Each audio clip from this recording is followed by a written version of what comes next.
SIR form জমা দেওয়ার পরেও ইচ্ছাকৃতভাবে প্রায় 18 জন ভোটারের নাম তালিকা থেকে বাদ দেওয়ার অভিযোগ বিএলওর বিরুদ্ধে। বিষয়টি জানাজানি হতেই তীব্র ক্ষোভে ফেটে পড়েন শামশেরগঞ্জ বিধানসভার 110 নম্বর বুথের বাসিন্দারা। এসডিপিও বিষয়টি খতিয়ে দেখে অভিযোগ সত্যি হলে আইনানুগ ব্যবস্থা নেওয়ার আশ্বাস দিয়েছেন। এসআইআর এর খসড়া ভোটার তালিকা প্রকাশের পর শামশেরগঞ্জ বিধানসভার জয়কৃষ্ণপুর দাসপাড়া গ্রামে বাদ পড়েছে 18 জন ভোটারের নাম। অভিযোগ, এসআইআর ফর্ম জমা দেওয়ার পরেও ইচ্ছাকৃতভাবে প্রায় 18 জন ভোটারের নাম তালিকা থেকে বাদ দিয়েছেন বিএলওর নাম সুব্রত দাস। এমনকি তালিকা থেকে নাম বাদ দেওয়ার বিষয়টি জানতে চাওয়ায় ভোটারকে মারধর করার অভিযোগ উঠেছে তার বিরুদ্ধে। হ্যাঁ, আগে থেকে হয়তো ওরা প্ল্যান করা ছিল আমাদেরকে মারবে বলে। তো যাই হোক, বাইরে ছিলেন উনি, বাইরে থেকে ফোন করার মানে 3-4 সেকেন্ডের মধ্যে উনি চলে এলেন। চলে এসে আমাকে বলছে কি হয়েছে এত রাত্রে। তো আমরা বললাম যে স্যার এরকম ব্যাপার, আপনি আমার জামাইবাবু আর দিদির ভোটার লিস্ট থেকে নামটা কেটে দিয়েছেন।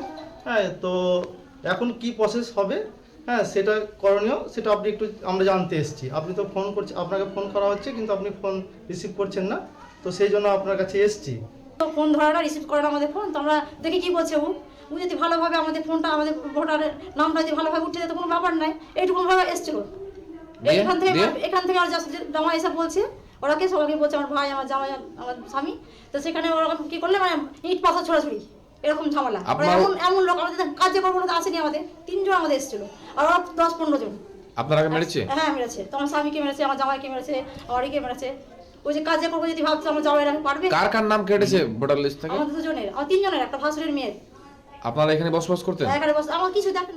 লিস্টে নাম না আসায় রাতের অন্ধকারে বিএলওর বাড়িতে চড়াও হয়ে কয়েকজন ভোটারের বিরুদ্ধে হুমকি দেওয়ার অভিযোগ তুলেছেন বিএলও। এছাড়াও ইচ্ছাকৃতভাবে প্রায় 18 জন ভোটারের নাম তালিকা থেকে বাদ দেওয়ার অভিযোগ অস্বীকার করেছেন তিনি। প্রথম কথা বলি আমি, আমাদের পার্টে যারা বসবাস করে না দীর্ঘদিন থেকে, সেই সমস্ত ভোটারের আমরা দেখিয়েছি যে এখানে থাকে না। যাদের এখানে ভোটের নাম ছিল 2025-এ, কিন্তু তারা এখানে স্থায়ীভাবে বসবাস করে না, সেই ভোটারগুলো আমরা স্থায়ীভাবে বসবাস করে না সেটাই দেখিয়েছি। এতে আমার আধিকারিকদের সঙ্গে পরামর্শ করে এটা করা হয়েছে। কিন্তু ওনারা তো আপনাকে এনুমারেশন ফর্ম জমা করেছেন। হ্যাঁ, এনুমারেশন ফর্ম তো জমা করেছে, আপনি এক কপি রিসিভ করেছেন এবং তাকে ব্যাক দিয়েছেন। হ্যাঁ দিয়েছি। যদি কোনো কিছু ওদের বলার থাকে সেখানে আমাদের আধিকারিক আছে, ও জানাবে, সেখানে আমি আমার অফিসিয়াল ভাবে আমার যা বলার বক্তব্য সেটা বলবো। এটা কি আপনি সিট দেখাতে পারেন যে কেউ আপনাকে? দেখুন, ব্যাপারটা এটা বিতর্কিত ব্যাপার আছে। আমি চাই প্রত্যেক ভোটার যেন সুস্থ স্বাভাবিক থাকে, ভালো থাকে, কোনো কারোর সঙ্গে আমার সম্পর্ক খারাপ করা অবনতি নয়। একদিকে আমাদের নির্বাচন কমিশন একরকম নির্দেশ দিচ্ছে, আমাদের ভোটার একরকম বলছে, আমরা থাকছি মিডিলে। এর সঠিক আমরা হয়তো কোনো জায়গায় জবাব পাচ্ছি না বলে একটু সমস্যা হচ্ছে। তো আমি চাইবো যাতে সুস্থ স্বাভাবিক ভোটার থাকে, কোনো নির্বাচকের যেন সমস্যা না হয়, সেটা আমাদের দেখার একজন বিএলও হিসেবে। এই বুথে একাধিকবার ভোট দিয়েছেন অনেক মহিলা, তাদেরও নাম বাদ দেওয়া হয়েছে। শুধু তাই নয়, কারো 2 মাস আগে আবার কারো 3 মাস আগে বিয়ে হয়েছে, তারা নিয়ম মেনেই এনুমারেশন ফর্ম জমা দিলেও তাদের নাম বাদ দেওয়া হয়েছে বলে অভিযোগ। জমা দিয়েছিলেন? এই বিএলওকে সুব্রত মাস্টারকে। সুব্রত মাস্টারে জমা দিয়েছিলেন? আপনার নাম বাদ দিয়ে দিয়েছে? হ্যাঁ, দিয়ে আমার নামটা বাদ দিয়ে দিয়েছে। কেন বাদ দেওয়া হয়েছে এভাবে নাম না জানিয়ে শুনিয়ে, আর ওখানে ট্রান্সফারই হয়নি ভোট আমার।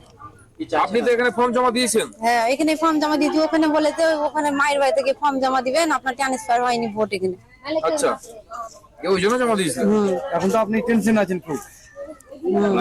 হ্যাঁ, মাগফুরা খাতুন নামে এক ভোটারের অভিযোগ, 7 বছর আগে তার বিয়ে হয় জয়কৃষ্ণপুর দাসপাড়া গ্রামে। ভোটার লিস্টে 2 বছর আগেই নাম উঠেছে। শ্বশুর বাড়িতে একবার ভোটও দিয়েছেন। নভেম্বর মাসে রীতিমতো ফর্ম ফিল আপ করে বিএলওকে জমা দিয়েছেন, কিন্তু লিস্ট প্রকাশ হওয়ার পর দেখা যাচ্ছে স্বামী কিংবা শ্বশুর বাড়ির লোকজনের নাম থাকলেও তালিকায় নাম নেই ওই মহিলার। তাতে আতঙ্কিত হয়ে কার্যত ঘুম ছুটেছে মাগফুরার। কেন, কি মনে করছেন? ভোট দিয়েছি, তাও কেটে দিয়েছে। কিসের জন্য কেটেছে কি করে বলবো? এখানে ভোট দিয়েছেন? হ্যাঁ, ভোট দিয়েছি। মায়ের বাড়ি কোথায় আপনার? চাচন্ড, উত্তর চাচন্ড। এখানে কতদিন আগে দিয়েছে? 7 বছর। ভোটার লিস্টে নাম উঠেছিল? হ্যাঁ, উঠেছিল, ভোটও দিয়েছি। তবু একবার দিয়ে এখন কেটে দিয়েছে, নাম দেখাচ্ছে যে নাই। কাকে জমা দিয়েছিলেন? বিএলও কি? কবে শুনলেন আপনার যে নাম নাই? আজকে সকাল। এদিকে পুরো বিষয়টি নিয়ে বিএলওর বিরুদ্ধে ক্ষোভ প্রকাশ করে অবিলম্বে বিএলওর বিরুদ্ধে যথাযথ ব্যবস্থা গ্রহণের দাবি জানিয়েছেন ভোটার লিস্ট থেকে বাদ পড়া ভোটাররা। মারধর কাণ্ডে বিএলও এবং তার সাঙ্গপাঙ্গদের বিরুদ্ধে ইতিমধ্যে থানায় লিখিত অভিযোগ দায়ের করেছেন বঞ্চিত ভোটার চঁদ কুমার দাস। পুরো বিষয়টি খতিয়ে দেখা হচ্ছে বলে শামশেরগঞ্জ থানার পুলিশের পক্ষ থেকে জানানো হয়েছে। ফারাক্কার এসডিপিও শেখ শামসুদ্দিন বলেন, বিষয়টি খতিয়ে দেখা হচ্ছে। মারধরের অভিযোগ সত্যি হলে অবশ্যই আইনানুগ ব্যবস্থা নেওয়া হবে। মেম্বার বলছে যে এখন ভোটের নাম কেটে দিয়েছে। বিএলওর কাছে গেছিলেন, সুব্রতর কাছে গেছিলেন? না, আমার কাছে যাইনি মেম্বার বললে। কি চাইছেন আপনি? এখন আমরা ভোটের নাম বসাবো। চাঁদ কুমার দাস ওকে যখন জিজ্ঞাসা করতে গেল যে আমার ভোটটা কি কারণে বাদ দেওয়া হলো, তো ওকে ডাইরেক্ট বলছে আমি কৈফিয়ত তোমাকে দিব না, আমি অফিসকে কৈফিয়ত দিব। তো এই যে সাধারণ মানুষকে যে এভাবে বারবার যে হয়রানি করছে ও, তো এটার জন্য আমি প্রশাসনকে বলেছি আপনারা দেখেন, আমি বিডিও সাহেবকে আমি আজ কল করব, হ্যাঁ, দিয়ে বলবো জিনিসটা। এর আগে আমি বিডিও সাহেবকে এই ব্যাপারে জানিয়েছি যে এইভাবে কাজ করছে না। দিয়ে এখন দল পদক্ষেপ নিবে সেটা ভাববে, কারণ যে কি ও এইভাবে এই ধরনের ব্যবহার মানুষের সঙ্গে করতে পারে না। এবং রাত্রেবেলায় যে ছেলেগুলো জিজ্ঞাসা করতে এসেছিল, ওর ও নিজে এর ভাই দাদা সব মিলে ওই ছেলেগুলোকে মেরেছে। কেন? কারা কে? আমার ভোটারকে? ভোটারকে তো কেন? ওদের অধিকার নাই? কে মেরেছে ওটা? ওটা সুব্রত মেরেছে, পলাশ মেরেছে, মনোজ মেরেছে। ওরা কারা? এগুলো ওর কাকার ছেলে, বিএলও? বিএলওর কাকার ছেলে। তো বিএলওকে তো জিজ্ঞাসা করবেই যে আমার ভোটটা কি কারণে বাদ দিল।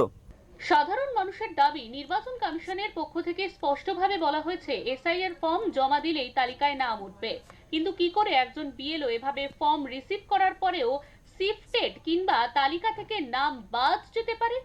বিএলওর এখতিয়ার নিয়ে প্রশ্ন তুলেছেন সাধারণ মানুষ। ঘটনাকে কেন্দ্র করে তালিকা থেকে বাতিল পরিবারগুলি আতঙ্কে ভুগছেন। উত্তেজনাও বেড়েছে শামশেরগঞ্জে। মুর্শিদাবাদ থেকে তাপস ঘোষের রিপোর্ট, ওঙ্কার বাংলা।